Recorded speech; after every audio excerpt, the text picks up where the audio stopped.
অসম সাহিত্য সভাৰ বাবে আজিৰ দিনটো অতীত গৌৰৱৰ দিন আৰু বৰ্তমান উপলব্ধিৰ দিন।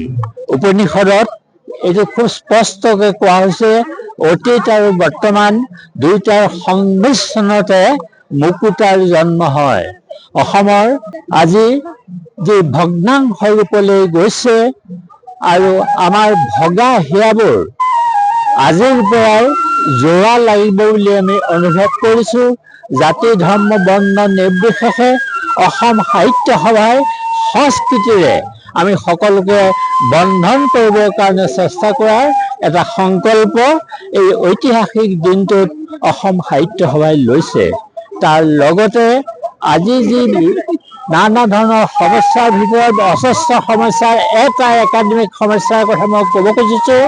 আজি চাৰিওফালে হুলস্থুল লাগিছে যে কম্প্ৰিহেনচিভ হিষ্ট্ৰী অফ আছাম নাই, আৰু আমি আজি এই দিনটোতে সংকল্প কৰিছোঁ আমাৰ কম্প্ৰিহেনচিভ হিষ্ট্ৰী অফ আছামৰ 10 মাহৰ ভিতৰত আমি এটা প্ৰকল্প লৈছোঁ।